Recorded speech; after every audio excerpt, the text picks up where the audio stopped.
to you all. Great. Well, I'm Philip Schultz. For those who don't know me, I have the pleasure of serving Vocal Essence as Associate Conductor and Director of Learning and Engagement. And I'm just thrilled to welcome you for our Music Lives Here Roundtable. This is a consortium of voices representing our diverse and multifaceted choral and singing community here in Minnesota. These folks and myself, you're going to meet the team here in a moment. You've seen our names. We've met 3 or 4 times now via Zoom in a very concentrated period of time over the last 10 days to really talk about how we could provide a one Minnesota form united response, a venue for us all to talk, to share ideas, to lessen our need to run to so many different Zoom meetings talking about the same topics. We figured, why not talk about it in the same space to share and pool these resources? And our commitment is to keep this going throughout the summer. At this point, we're planning gatherings based on the responses that you shared with us every other week. Occasionally, it might be a 3-week window. For instance, the Chorus America Conference is coming up in July, and so we're going to skip a week for that to make room for that conference. But basically, every other week, we plan to have a roundtable, which will be either a combination of a presenter or presenters, or open discussions in small groups where we take notes, share ideas, and then compile those notes and share back in the large room and make those documents available for everyone to share. We will not record the breakout sessions because we want you to feel free to say what you need to say and ask any questions you need to ask, so that you don't have to worry about that popping up on the web. Because as you know, all of these Zoom discussions are popping up on people's Facebook posts these days. So we wanted to be mindful of that. So with that introduction, I would love to introduce our planning team. So I'm just going to call you all out and unmute yourself and say hi to the room. Okay, so we'll start first with Paula Holmberg. Hello, everybody. Good to be with you.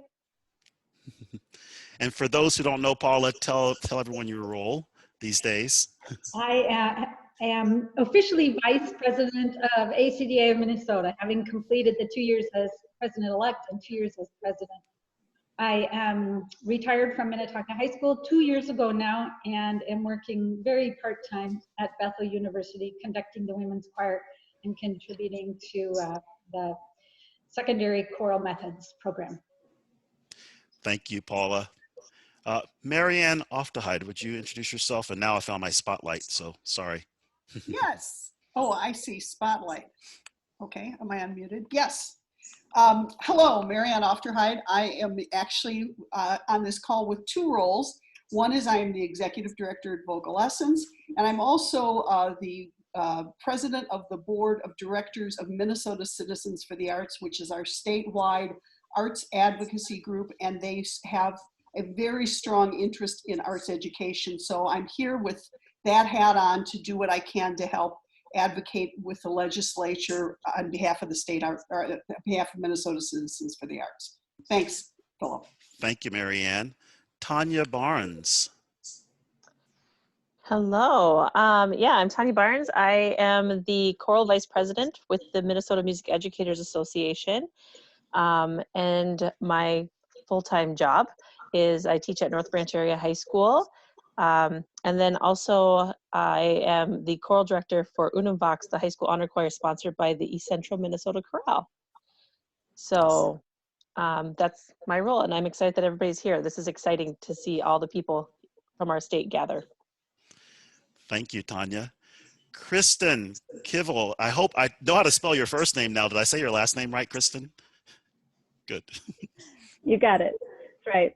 I'm Kristen Kivel. I am Executive Assistant with ACDA of Minnesota, and I come with teaching background, but I am now working with littles at Bethel Lutheran Church in Northfield in a choral setting. So that is my role, and it is very fun to see all of you. It's kind of like homecoming. It's fun. Thank you so much, Kristen.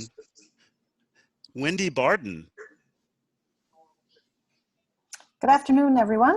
I'm Wendy Barden.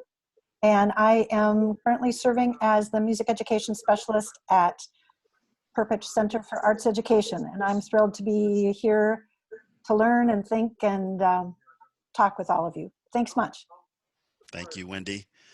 Tesfa Wandamagnu, and Tesfa has just pulled some ribs off of the grill. So how do they look, buddy? They are perfect. Tess Wandamagnu, excited to be here, professor at St. Olive College. Thank you, Tesfa. You knew I couldn't let that pass without taking a moment. Don't make me bring them over here. Stephanie Trump. Hey everyone, I agree with Kristen, it's so good to see you all. I am the ACDA president-elect, and I'm here in that capacity and just here because this is really important. So thanks to Philip really for heading it all up. We are grateful. Thank you, Stephanie. And Diane Haney, I saw you made it in the room, Diane. Just unmute yourself and I'll find you. There you are. Hey everyone, good to see you. And it's my last day of school today. Woohoo! I have a senior parade at 4:30, so it's a pretty exciting day. Thank you, Diane. And tell everybody your role. Most of us know. Sorry, I'm ACDA president. Fantastic. Thank you, Diane. And Dan Hampton is also on the team, and Dan is en route, so he may be on the phone. Dan, if that's you, you can chime in. If not, you might be driving, so maybe it's not wise for you to chime in. So Dan is one of our officers in MMEA, and we're grateful for his role on the team as well. So let me jump in and just tell you what this is again. It really is a forum for us to be together in conversation. What this is not a policy making group. This is not a group that is going to tell you what to do. We're going to provide a forum for us to share ideas, for us to learn the most up-to-date information when new information becomes available, particularly as it relates to our singing together and ways that we can do that. We don't want to spend time delving into the possibilities of what could and couldn't happen, because that only adds to the emotional anxiety that we're all experiencing. Instead, we really want to spend most of our time caring for each other first, because as Tanya Barnes said in one of our meetings, if we don't care for ourselves first, we're not in a position to care for the singers and the people that are in our care. So our first goal in today's session is to care for ourselves and to look at ways that we can make sure we're taking stock of how we are engaging with ourselves and the world in this time. Our next roundtable, we're pleased to announce, will be on June 4th, 2 weeks from today. And our featured presenter, Ingela Onstead, is a singer, a voice teacher, and she runs Courageous Artistry, which specializes in performance anxiety. And she's going to take us a little deeper in another direction from where Cari leads us today, specifically as it relates to performers and teachers and educators and what we're experiencing. So these first two sessions are really to care for ourselves. Then we get into looking at the science when new stuff is available to us. We talk about how we can perform and sing together. We are beating our national organizations to that conversation. As you saw, they're just having the conversation next Tuesday about what we can do together. And then the final step, but maybe the most important step, is how we can continue to advocate for the role of singing and music making during this time. That our classes do not get cut, that our cultural institutions still are supported and funded as we share with people the important role that we play during this pandemic. So that's what we're about. And thank you for being here. And without further ado, I would like to introduce our guest presenter today. Cari Michaels is an educator at the University of Minnesota, the Extension. She is the mother of 2 sons who are in the band at Roseville High School. One plays saxophone, one plays clarinet, I believe, and also is a pianist. She is also a singer herself. She sings in the choir at Unitarian with our good friend Ahmed there. And for the short time that I've gotten to know her, she's a delightful person, and we're thrilled that she's here with us today. Cari, would you greet us?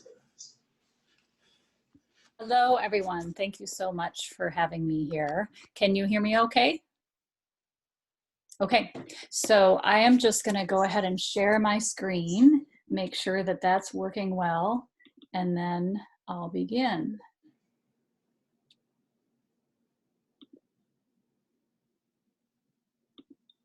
Cari, while you're sharing your screen, I should remind everyone, I apologize. If you have questions during the presentation, just put them in the chat again, and we will get to those. Very good. So can you see my slides now? Okay, so thank you so much for having me here today. As Philip said, I come from a musical family. I sing, I have kids who play instruments in bands. I am so impressed by the choir directors and the band directors and the ways in which they are engaging children and adults and putting their whole programs online. I feel like I've been saying to my kids, their directors' jobs are so much harder than theirs right now. And so thank you for doing the work that you do. I know it's not an easy task. I am glad that you're looking at mental health and well-being and self-care. So I'm glad to be here today. I want to start just by talking a little bit about why it's so hard right now. And there are a few things that help us frame why it's hard now during this pandemic, why it's hard to be mentally well and do self-care.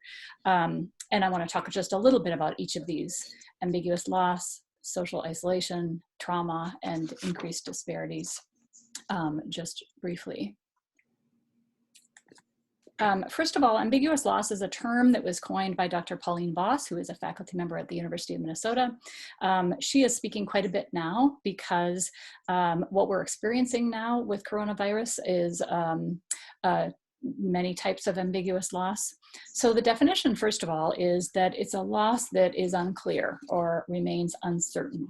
It's like not knowing when this pandemic will end or not knowing whether we'll be personally affected by it. We also don't have all the facts. Dr. Voss first studied soldiers who were missing in action, where families didn't know if they would return or not. And for us right now, we don't know if we're going to experience COVID personally. We don't know how safe it will be to re-enter our workplaces and our schools. We don't know exactly how much our physical distancing is helping us. So there's a lot of unknown. The future is also unknown. The pandemic doesn't have a clear ending. When will it end? When will it peak? When will you have enough ICU beds? When and for whom will the costs of isolation begin to outweigh the benefits? When can we return? How will returning affect us all? So the future is unknown. It cannot be clarified or cured or fixed. We have things that we can do to manage this pandemic and to manage our day-to-day lives, but we can't fix the whole situation right now. And then losses can be physical or psychological. So Dr. Voss also studied the family members of people with Alzheimer's, and there was a psychological loss of that loved one. And we have both of these with this situation. We have financial losses. We have loss of connection with family and friends. We have loss of our regular schedules, loss of control over how we're managing our lives, loss of safety and trust that we'll be healthy. So we have physical losses too, of course. We have people who have physically lost their lives or gotten sick. But even then, we also have this ambiguous loss because we can't mourn in the way that we typically would. We can't be with our family members in crisis. So as Dr. Voss says, naming the problem of ambiguous loss helps because the stressor isn't just the virus, it's all these other stressors as well, all these other losses. So I think it's helpful in helping us understand why is it so difficult right now. And it's because there's a whole lot of unknown. The next thing, social isolation. Just when we need each other more, we're being forced apart. This is a picture actually of my mother who's in a senior care facility and my niece and I who are visiting her through a window. Social isolation is actually a part of the definition of mental health, and we'll visit that a little bit more later. It's also very associated with physical health. We've been using the term social distance a lot, but I really try to use the term physical distance and social connection because we're really trying as hard as we can to get people to stay socially connected. And I'm sure you all understand that in the realm of your work.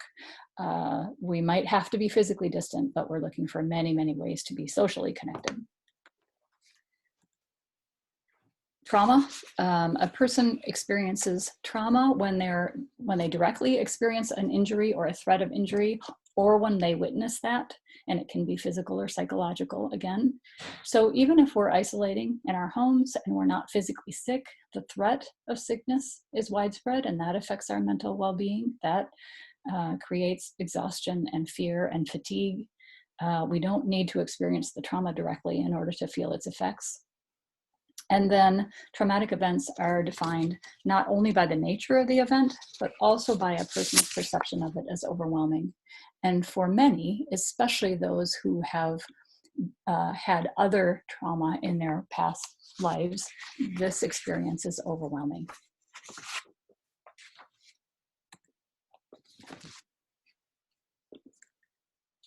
Disparities. So disparities are already evident in the United States, and they are growing as a result of this pandemic. These are just a few that are listed on the website of the Centers for Disease Control and Prevention. So the spread and experience of coronavirus is affected by where we live, issues like population density, access to food, living in multi-generational households, congregate living settings like senior care facilities, or jails or prisons or other places where we have an overrepresentation of minority populations. It's also affected by where and how we work. There's greater percentages of people of color living in some of the critical care positions that are still out and about and overexposed in the world. Also, many people don't have work at home options or sick pay, sick leave.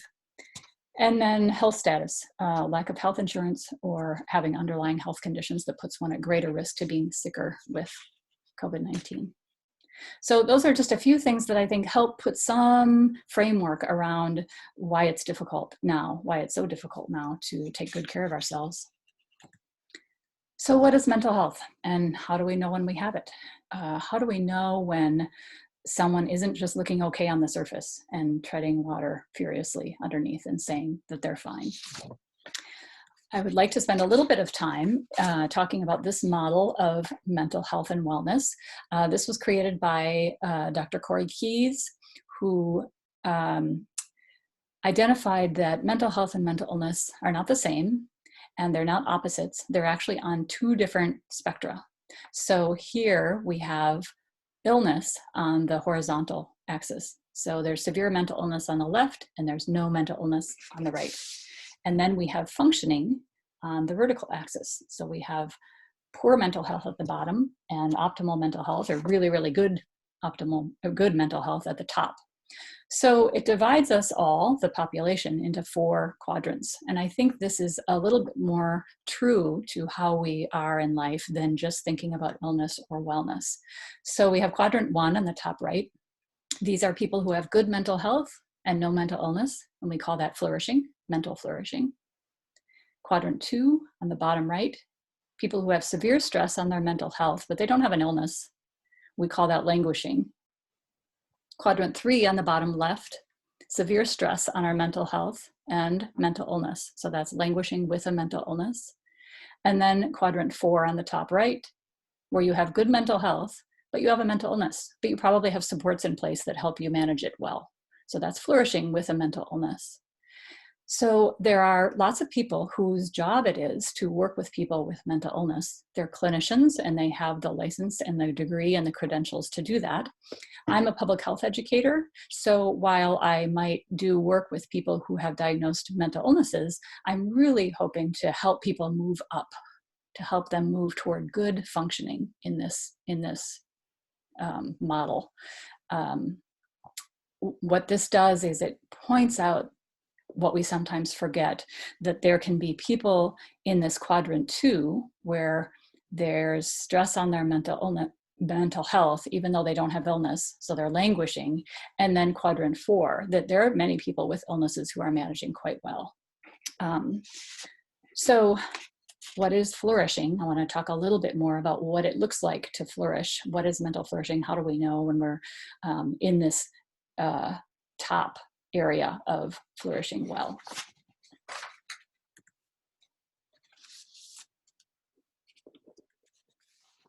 There is actually a measurement for flourishing. There's actually several measurements for mental flourishing. I'm using one by Dr. Keyes, the same person who created the model that we just reviewed. Flourishing has 3 components according to most measures. One of them is an emotional component, and that's sometimes what we think about first when we think about mental health. We think about emotional health, being happy, being satisfied with your life, being interested in and engaged with your life. So this measurement actually is similar to the measure for depression, and to be considered mentally flourishing, a person needs to have one of these components. So you don't need to have all of these all the time, but in general, if you are considered mentally flourishing, you need some level of emotional wellness. There's also a psychological component. So if I am, if I have positive relationships, if I'm considered flourishing if I have positive relationships, if I have self-acceptance, meaning I like most parts of myself or my personality, if I have a sense of identity and purpose, if I have personal growth in my life, I seek challenge and I'm aware of my own growing development throughout life. If I have environmental mastery, I understand my environment and I can even change my environment to meet my needs when I need to do that. And I have a sense of autonomy. I'm guided by a set of standards that is internal to me, but also socially acceptable to the world. So to be considered flourishing, a person also needs some psychological components and some social components. And here are the social components. And this is where I talk about, let's aim to be physically distant and socially connected. This is a really vital part of mental well-being. So I am considered flourishing if I believe in a society that reflects social acceptance. So people here care about each other, they care about me, they care about our needs and our problems. A society that has social actualization, it's improving for people like me. Society is getting better for people like me. A sense of community, a sense of social contribution. My activities are useful to other people and they're valued by them. And then social coherence. I am interested in society and I feel like my engagement with society is meaningful. So this is where I feel like I'm spending a little bit more time talking and working with families and kids around mental well-being, because these are the things that can be hard now during this time of isolation. So according to Dr. Keyes, a small percentage of us relatively experience depression, and that's often what's visible to others. What's not as visible is the number of us who are not flourishing or languishing. And that's concerning not only because languishing leads to depression, but also when you're languishing, you're not really living to your full potential. So there are many, many points of intervention for us to help people move from languishing to flourishing. I'm only going to talk about some here today, but I like this graphic because a lot of times we have this tendency to think mental health is about mental illness and it's for those who are here to treat it, who are the clinicians who are helping people with mental illness struggles. Really, there's a role for everybody in mental well-being. All of these issues affect a person's mental well-being at every level of society. What I'm going to talk about today for the rest of this time is really about self-care, the things that we can do right now for ourselves and for the people that we work with to improve our own mental health during this challenging time. But it certainly sits within an environment of a lot of other influential factors. So what can we do to take care of ourselves? This is just a list of things that I hope that you can think about, that you probably do already, some of them that you can help people who are in your musical groups or your children or your family members or your coworkers on a regular day-to-day basis. And I think that many of us are well aware and do some of these things, but this is also a time that it's really helpful to be reminded of them. So the first, There are many expected feelings right now during the pandemic, and if we can accept our feelings of worry and fear and loneliness and grief and boredom and whatever else comes to you, they are very normal responses to living in a pandemic. There is a great deal more anxiety in general in our general populations now, and I know many who have struggled with anxiety who are saying that actually now a whole lot of other people understand what it's like to be inside their heads. They actually understand this, and we're prepared for this and can respond a little bit more quickly and easily than others who are not prepared for that level of anxiety. Shifting expectations for yourself, for your children, for your family, for your coworkers. This isn't business as usual. And we all have different needs during this time, and our needs are going to change. We have realized that this is not a sprint, that this is a marathon. That's how a lot of people are talking about this now, that, you know, there was kind of a flurry of how will we act? How will we get things online? What do I need to do? And then we realized, for me, it was about 4 weeks in after isolation began, I had this whole new level of fatigue. This is a marathon, and we have to pace ourselves. So shifting our expectations, and if we're working at home, take breaks, do that differently, you know, all the things we need to do that remind us we're going to be at this for a while, and we need to do things as we're able. Remember that isolation is temporary.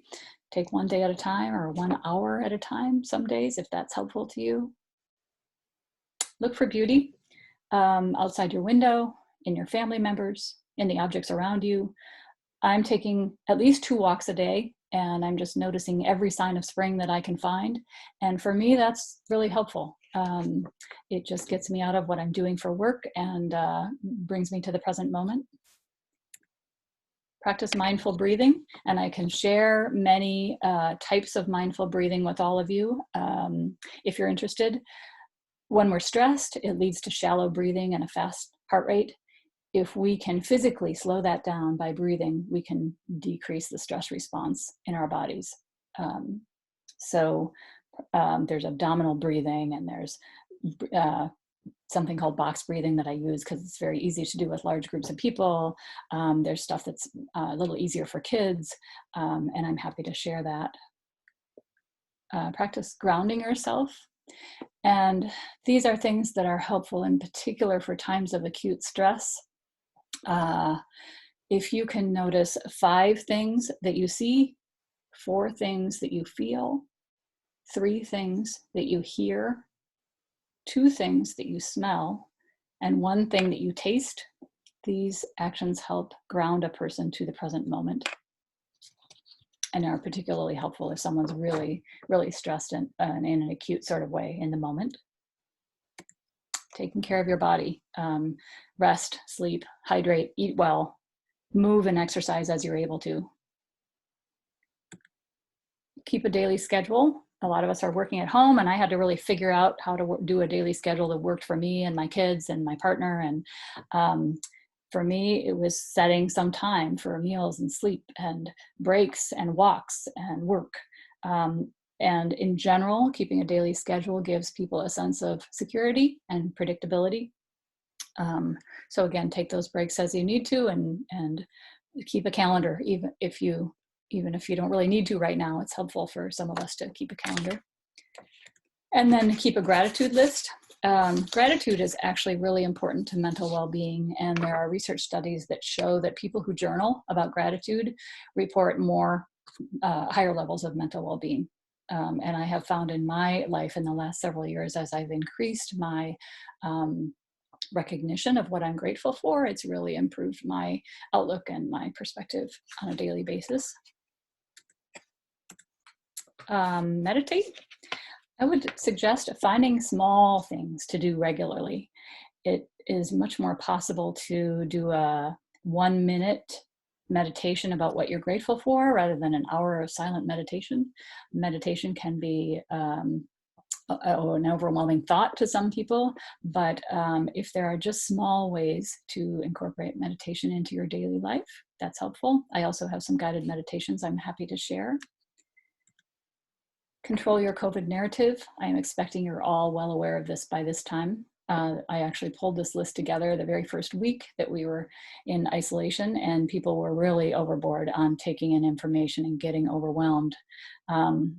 But ask yourself, what's important to take into my mind and thoughts right now? What's helpful to me?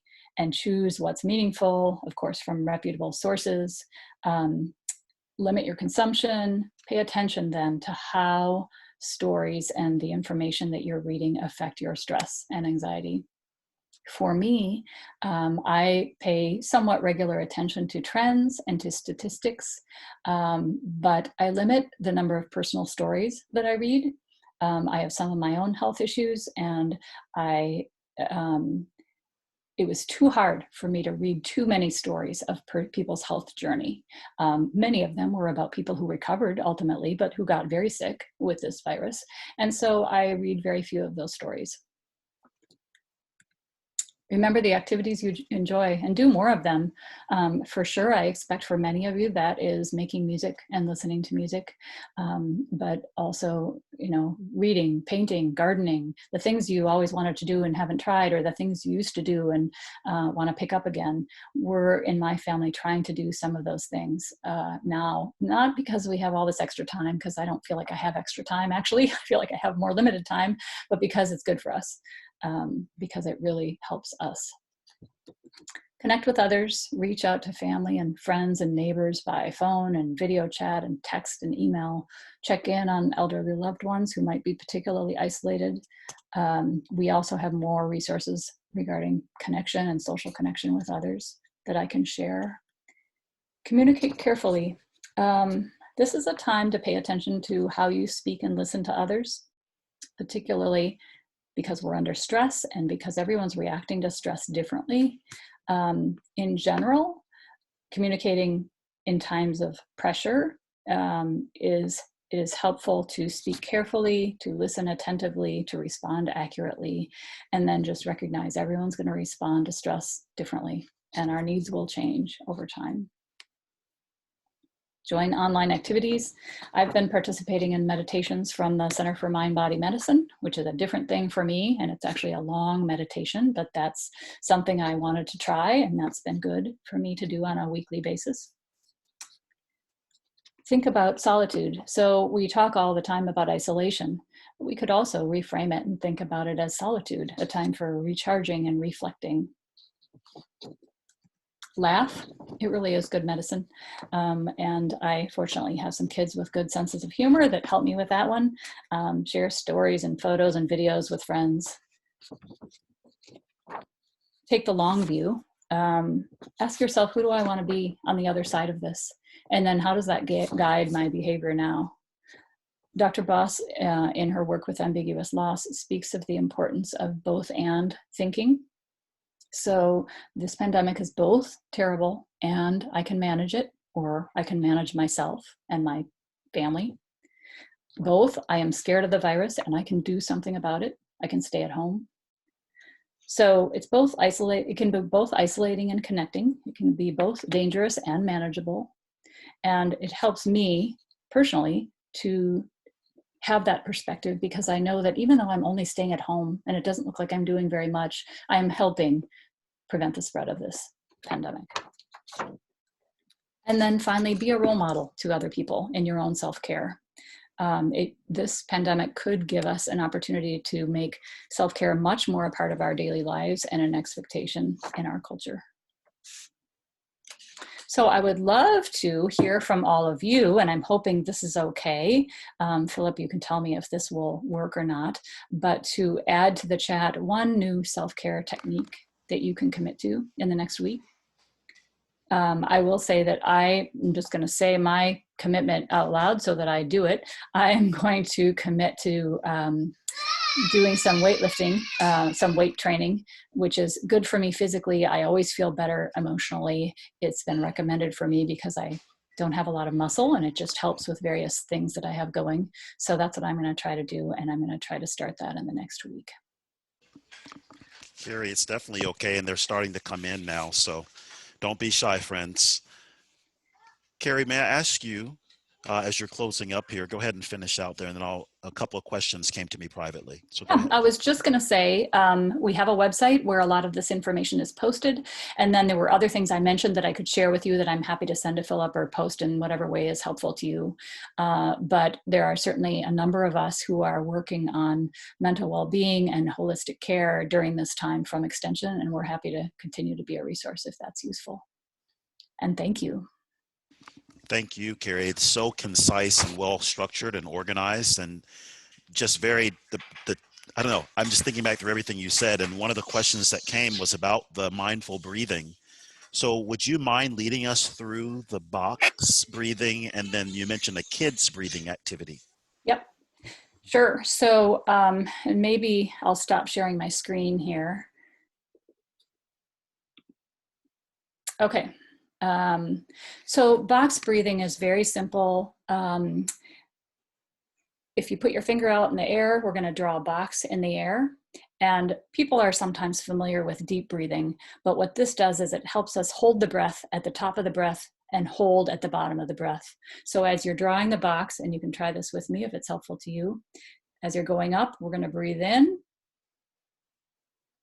and then hold. And then as you're moving down, breathe out and hold. We'll do it one more time. Breathe in, hold, breathe out, hold. So that's box breathing. For me, I find that I feel different when I hold the breath at the top and bottom of the breath. The 5-finger breathing, and we have this online if you want a graphic or a description, but if you hold up your hand, and this is the one we've used with little kids, it's just breathing in as you move up your finger and out as you move down. And so you can move at whatever pace works for you, but it's in and out, and in and out, in and out, and in and out. So hopefully that gives you a little something to go on that you can use right now. Absolutely. Someone asked if you would mind, I know it's recorded, but they wanted to write down the grounding yourself. You had Oh yeah. the steps for grounding yourself. Could you just say that again for us? Yep, it's, I don't want to say it wrong, so I'm looking through my notes. 5 things you see, 4 things you hear. No, sorry. 5 things you see, 4 things you feel, 3 things you hear, 2 things you smell, and 1 thing you taste.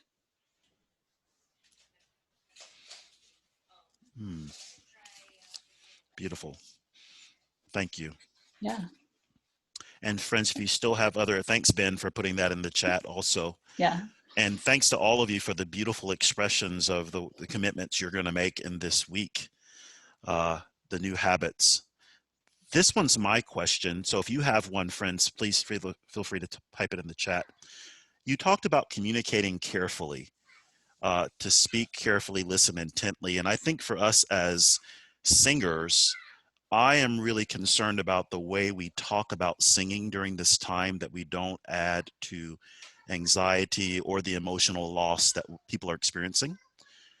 Can you just give us some strategies as we talk about singing in this time? We don't know when we're going to be able to sing and what it looks like. So any strategies for how we can just talk about that if people approach us and ask us what's going to happen? Yep. Well, this is a little bit more of a personal response than a professional one, but I feel like for me and for my kids, what's been helpful is I know that it's really difficult it takes a lot of effort for those of you who are directors and taking pieces of music and putting them together. And that's been a great thing to see an end result, to see that you're a part of a production. But it's also really important to just keep making music on your own. And I really appreciate when people remind me of that, because I do forget. I had mentioned, maybe just to Philip before this call started, that several years ago I lost half my hearing, and it really upset my way of doing music. I was really put me back quite a bit. And so I kind of needed to take some voice lessons and get back into making music. But I easily forget that I enjoy making music. I need to be reminded of that. And so, you know, in some ways I kind of wish my kids' band directors would say, all right, your assignment is to play your instrument in this way for your family tonight, or something just simple, not a big stressful thing, because the practice of making music is good for many of us and our mental health. So I don't know if that was quite the answer you were looking for, but that's what came to mind. You know, I couldn't have paid you or prompt you for a better answer, because I think that's it. It's if and someone said this much better than I can say it. If singing were just and choir were just about the final product, then we're done. But if it is about this process of connecting in the individual experience of singing, then there's still so much goodness for us to experience. And you don't know, but that's the perfect segue into our second half of our conversation too, when we're going to talk about, you know, what we are still able to do as we sing our way into the summer. So I want to thank you for this presentation, and I'm not singing any more questions for you, but friends, what I'll say is if you do want to reach out to Cari, we will provide her contact information with you in the follow-up to this meeting. You can reach out to her directly, and anything you want to send to Cari to us to post and share, we'll take that. But thank you so much for being with us, and we're going to try a new tradition here. I'm going to unmute everybody just to show some real applause or acknowledgement of thanking her for being with us. All Thank could have been a lawsuit. you. To you, and you're approving them. Thank you. So I learned that today because apparently there's some Acme Theater and then what a comedy, and they actually work with the audience in this time. They're doing Zoom comedy shows, and they actually have live audience. So they have certain people who are making sounds, because otherwise how do you practice a comedy routine if you don't hear something back? And I'd never thought about that. So I wanted you to get that affirmation. Thank you so much, Cari, for being with us. And you're welcome to stay on and join us as we move to the breakout rooms, if you like to get the behind the scenes with a bunch of singers and singing teachers. So friends, this is the time for us to share ideas with each other. We just came up with what we thought was a fun name, you know, the idea of singing our way into the summer, strategies, ideas for ending the year on a high note. No offense, or if you're a bass or an alto, we're not trying to leave you out of the equation. But what can we still do together? So it could be things that you have been trying in your distance rehearsals, and I really appreciate it, Cari, saying physically distance, because that's what these are. You know, we're real people engaging on this platform. So what are you doing? What have you tried? What do you want to try? So we're going to break you out into, there are 8 breakout rooms, approximately 10 to 12 people in each room. One of our planning team members will be in each of the rooms, and the planning team members will be a scribe. If someone else could volunteer to be a scribe as well, just so that we have 2 sets of notes going on. And it's just an open conversation, share, and then maybe after you share, talk about 2 or 3 items that you want to lift up and bring back to the large room for the last 15 minutes. So we'll spend about 30 minutes in these breakout sessions. We'll come back for the last 15 minutes and chat a bit, and then we'll be on with our day. That sound good? Thanks for the nods. All right, so the rooms are open. I'll stay here to make sure everybody can get in one, and then I'll be in room 7 in a moment.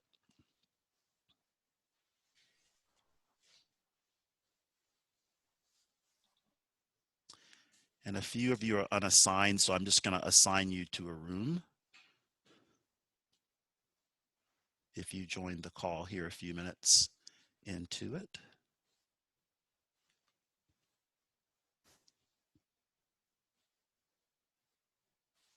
You should be getting the little invitation now if you're still looking at me, sorry.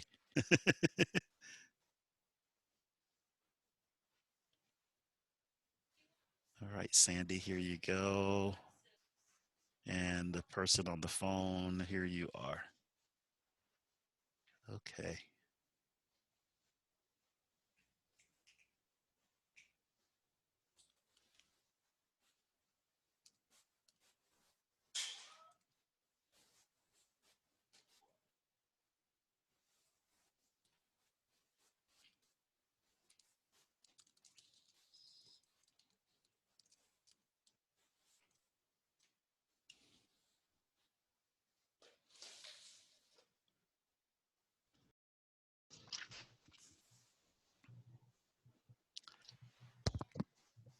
Yep. Okay. I'm supposed to be with you guys.